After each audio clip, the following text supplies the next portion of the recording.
Están jóvenes, ¿cómo están? Buenas noches. Hoy hablaremos de astigmatismo y lentes de contacto. En sí es un tema esencial en la práctica contactológica. Es fundamental de que todo optometrista, sobre todo ya con bases fundamentadas en lentes de contacto, adapte lentes de contacto tóricos. Nosotros tuvimos la oportunidad de poder tener una base inicial en lentes de contacto tórico con la doctora Jessica Herrera. También nos hemos visto de diseños de Johnson y Johnson, lo que vimos de Bausch Lomb Ultra y lo que hemos venido hablando a través del tiempo y las conferencias que ustedes han visto ya en Plaza Visual y lo que han visto también en los congresos anteriormente de optometría, ¿no? Sobre todo de este año, ¿ok? Bueno, en sí, el astigmatismo, problema de enfoque de imágenes, eh, tiene una clasificación y una incidencia por grado, pero enfocándonos específicamente en lo que es eh, lentes de contacto. Y tiene una clasificación que empieza desde insignificante, bajo, moderado y alto. Y el insignificante quiere decir de que no es necesario corregirlo, pero hay una aclaración. Yo en el insignificante lo pondría de 0,25 a 0,50, no pondría el 0,75 ahí, ¿sí? Para mí el 0,25 y 0,50, entre más chicos el astigmatismo, más complicado es corregirlo y no van a conseguir lentes de contacto con astigmatismos tan pequeños. El bajo sería de 0,75 a 1,50 dioptrías, el moderado de 1,75 a 2,50 y el alto arriba de 2,50 dioptrías. Es por eso de que la mayoría de casas fabricantes tiene rangos de astigmatismo desde 2,75 a 0,75, ¿sí? O de menos 0,75 dioptrías a 2,75 para hacerlo un poquito más ordenado. La incidencia por grado, hablamos de que esto nos da también una mejor relación en referencia a, a por qué se fabrican esos lentes, ¿no? La mayoría de veces.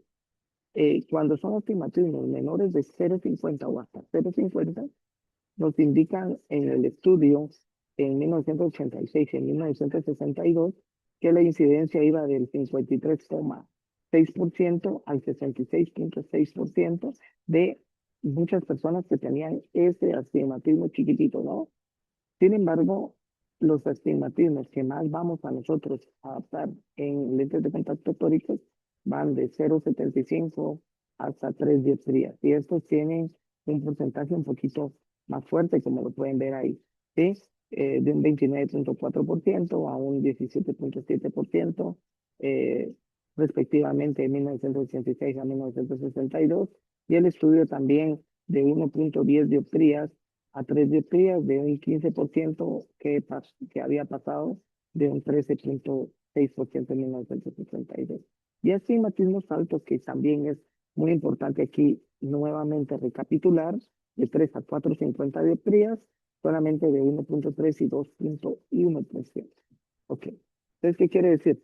De que probablemente ustedes reciban pacientes con astigmatismos altos, sí trabajan con un corneólogo, trabajan con un oftalmólogo que se dedique a ver córneas irregulares. Muy probablemente van a tener astigmatismos arriba de 4,50, 5 dioptrías, astigmatismos fuertes. Sin embargo, en la mayoría de ópticas privadas o ya sea cadenas de ópticas, la mayoría de astigmatismos que van a recibir en realidad es de 0,75 a 3 dioptrías, 3,350, ¿no? Y no lo digo yo, sino que lo dicen los estudios anteriores y estudios actuales también, y en referencia también a lo que hacen los laboratorios. La mayoría de laboratorios, como les decía anteriormente, tienen en su fabricación, la mayoría, de 0,75 a 3 dioptrías. Entonces, para que ustedes tengan una idea.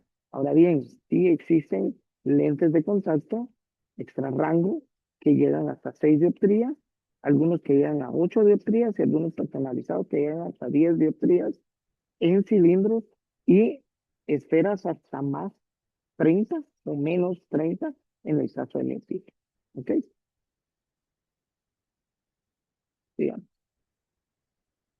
Astigmatismo con tipos, la mayoría por tipos, si es de 16 a 55 años, que es la mayoría de personas que vamos a adaptar, la mayoría de ejes van a estar con la regla. Contra la regla un 57% y en oblicuo un 23%. Uno que otro paciente arriba de 56 años, de 60 a 65 años, ustedes tienen en cuenta que contra la regla el astigmatismo va a ser únicamente el 25%, con la regla, perdón, contra la regla sube al 58% y oblique el 17%. Esto les ayuda hasta en sus clases de reflexión para que sepan que la mayoría de personas de 55, 60, 70 años, los astigmatismos los van a encontrar con ejes contra la regla. ¿Ok? Y en astigmatismo de desviación de la incidencia con la edad, hablamos de niños y adultos, de niños con la regla, algunos oblicuos contra la regla también, con la regla, perdón, y en algunos adultos con la regla, también en referencia a algunos casos contra la regla y astigmatismos oblicuos. La definición de astigmatismo residual, cuando hablamos de astigmatismo residual, es el astigmatismo que queda después de poner un lente de contacto esférico, ¿sí? Entonces, el astigmatismo residual está definido como el error refractivo astigmático que está presente cuando un lente de contacto es colocado sobre la córnea para corregir una ametropía existente. O sea, si tenemos un -5, -225 a 180, pero solo tenemos el -5 para hacerle la prueba, claro que podemos hacerle la prueba con el -5. Y este paciente va a estar viendo en un 70% bien, por decirles algo, el 65%, y le colocan el 225, ya con la sobrerefracción se la pueden colocar en una gafa de prueba o una en el foróptero y el paciente va a mejorar, ¿sí? Esto nos sirve para tratar de optimizar los lentes de diagnóstico que tenemos en nuestros consultorios, que a veces no tenemos tanto stock para poderle ofrecer a nuestros pacientes. En años de anterioridad pues, teníamos muchos stock para poder hacer pruebas. Yo tenía un par de muebles que pensaban tal vez unos 500 lentes de contacto, 300, 400 lentes de contacto por ahí. Históricos, y yo tenía la posibilidad de hacer lentes poder hacer adaptaciones sin mayor problema porque tenía los lentes de contacto. Ahora bien, después de la pandemia de 10 años para acá o de 6 años para acá, la distribución de lentes de contacto de diagnóstico ya no es la misma. Entonces, bueno, tenemos que ver qué hacemos con lo que tenemos o definitivamente tener la posibilidad de solicitar los lentes de diagnóstico cuando sea necesario. ¿Ok?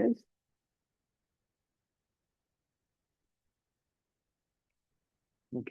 Y los lentes de contacto blandos tienen la capacidad para corregir astigmatismos refractivos y haciendo un diseño en la superficie posterior del lente, el éxito de la adaptación está en que los dos meridianos del lente coincidan con la córnea, ¿sí? Con los dos de la córnea para que ese lente esté estable.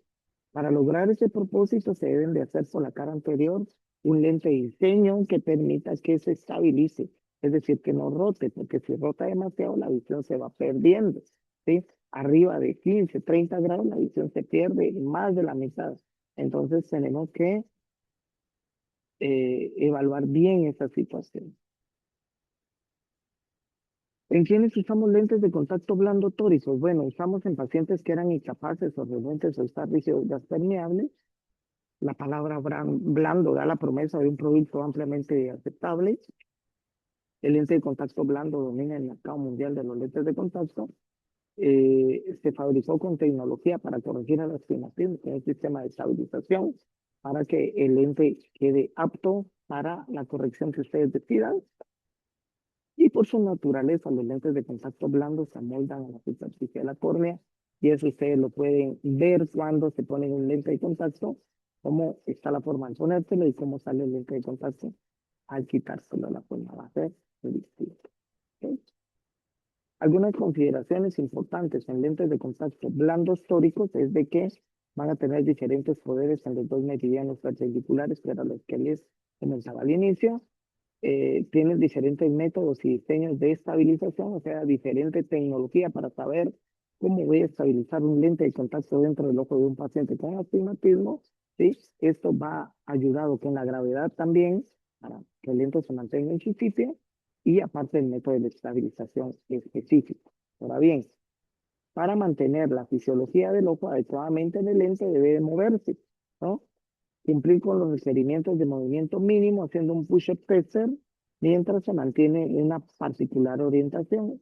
En raras ocasiones va a ser un reto, o sea, la mayoría de veces cuando ustedes adaptan un lente de contacto con una graduación X, -1, -0,75 a 10, en muchas ocasiones no tenemos que hacer ningún, podríamos decir, ninguna modificación. Eh, media vez la refracción esté bien hecha. ¿Ok?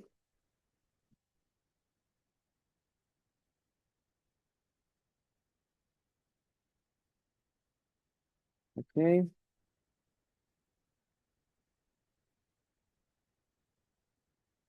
Bueno, algunas técnicas de estabilización de los lentes de contacto blando tóricos, y aquí hay algunos métodos de estabilización como el prisma de balastro, truncación y peribalastrado, que son pesos en la parte inferior del lente, dobles zonas de adelgazamiento que son estabilizados por medio del parpadeo, y un prisma de reverso que también es un peso específico por la parte reversa para que el lente se mantenga en su sitio y no rote, ¿no? O no rote demasiado. El diseño de los lentes tóricos, los objetivos fundamentales es maximizar la forma de predecir la localización del eje. Esto creo que se lo graben, porque más adelante vamos a ver esto, que son las marcas de referencia usadas para evaluar la orientación del lente en su sitio. Entonces, hacerlas, maximizar la forma de predecir la localización del eje por medio de las marcas que cada lente tórico trae. Hacer la localización del eje independientemente de la graduación y hacer las modificaciones que sean pertinentes acá y maximizar el rendimiento fisiológico de dicho lente. ¿Ok? Entonces, tomando en cuenta de que las marcas de referencia de los lentes de contacto tóricos son únicamente como referencia usadas para evaluar la orientación del lente en su sitio, quiere decir de que estas marcas, todas estas marcas las traen los tres tóricos, todas, ¿sí? Y poniendo en ejemplo estas, que voy a tratar de poner una visualización mejor, tomando en cuenta estas marcas, si ustedes tengan un lente -1, -0,75 a 90, y ponen este lente en estas marcas, las marcas siempre deben de quedar a 180, independientemente el eje del paciente. ¿Por qué? Porque las marcas de referencia son usadas para evaluar la orientación del lente en su sitio. No quiere decir de que este lente o estas marcas, al estar a 90, las marcas van a estar arriba, o a 30, las marcas van a estar acá, o el eje 80, las marcas van a estar aquí. No, todas las marcas van a estar aquí siempre. Sin embargo, va a haber una rotación a la derecha o a la izquierda que debe de ser compensada específicamente para llegar al eje final del paciente. Normalmente, esta compensación no debería de ser más de 10 o 20 grados exageradamente. Yo diría que 10 grados sería máximo si ustedes encontraron su graduación final -5, -2,25 a 180, ya sea, debe de quedar a 170 o a 10, pero no más. O sea, las tres referencias serían en esta graduación 180, 10 o 170, no más. ¿De acuerdo? Si no, la refracción está completamente mal.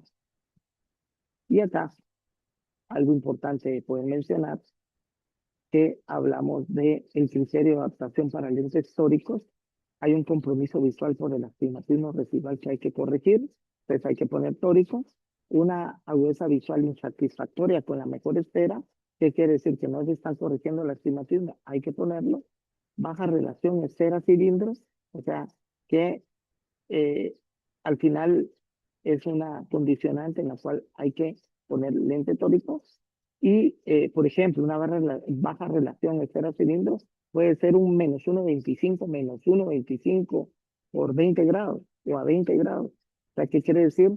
De que ahí tengo que corregirlo. Si solo corrijo el -1,25, no estoy corrigiendo un -1,25 en cilindros, que en realidad hay que corregir, ¿no? Y en algunos casos, cuando los lentes rígidos, las permeables no son aceptadas. En resumen, criterio para usarlos, que tenga astigmatismo, hay que hacer dominancia ocular, hay que ver la variedad de alternativas que tenemos para corregirlos y la evaluación de las necesidades visuales del paciente también es importante. ¿Ok? Pueden haber adaptaciones buenas, ajustadas o flojas. En buenas va a haber un buen cubrimiento corneal, un buen centrado, un rápido retorno al eje si es dislocado.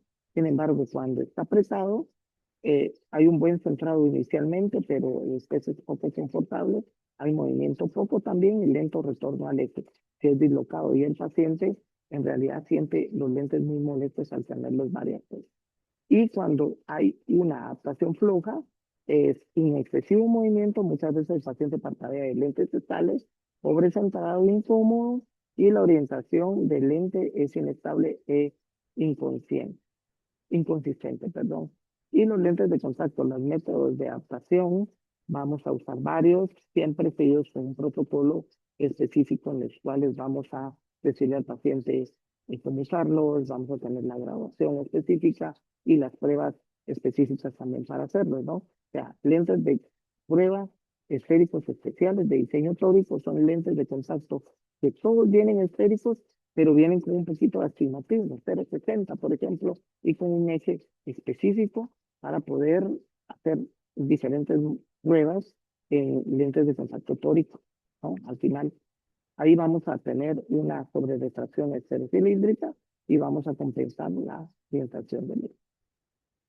Tenemos pruebas también lentes tóricos, ahí únicamente compensamos la orientación del lente. Y una prescripción empírica podría ser solamente adapto el esférico y corrijo el tórico con una lente, con una sobrerefracción o haciéndosela con una gafa o con el eh, propio. ¿Ok? La rotación de lentes, importante. La medida de rotación de lentes, las marcas de referencia en el lente a las 3, a las 6, a las 9, como se los había mostrado anteriormente en la gráfica.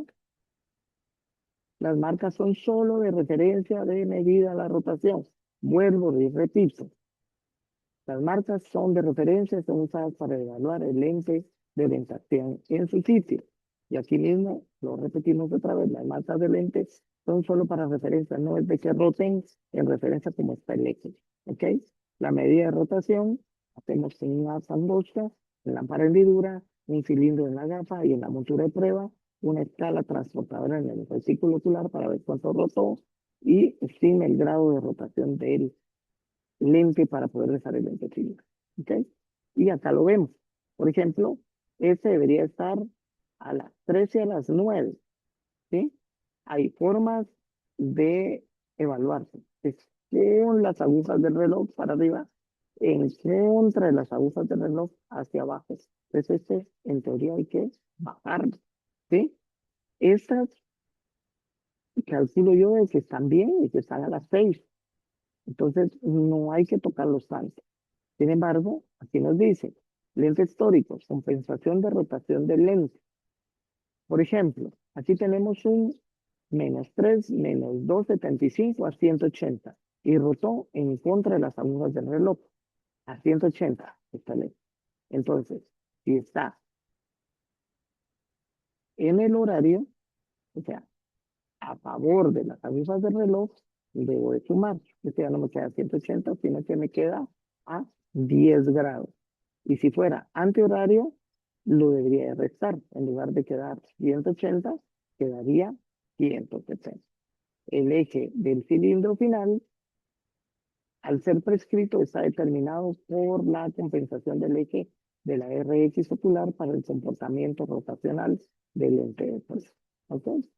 Acá hay algunos ejemplos que me gustaría mencionar para ir terminando. En los lentes tóricos es fundamental la estabilidad y el control de la rotación. En tal caso, que la claridad visual disminuye cuando el cilindro corrector se posiciona fuera del eje del astigmatismo. Y en términos de refracción, es posible apreciar si el eje rota 30 grados, hay una pérdida total del cilindro refractivo. Si rota 15, pérdida a la mitad del cilindro refractivo. Y si rota 10, pérdida de un tercio del cilindro refractivo. Un cilindro corrector debidamente alineado sobre el eje del astigmatismo nos permitirá observar una graduación neutra, quiere decir sin sobrerefracción. Por ejemplo, un cilindro de 3, al desalinearse el eje del astigmatismo en 15 grados, nos aparecerá una sobrerefracción de menos 1,50. ¿Por qué? Porque se movió 15 grados, prácticamente se perdió la mitad del cilindro. ¿Ok? Casos difíciles para adaptar el lente histórico.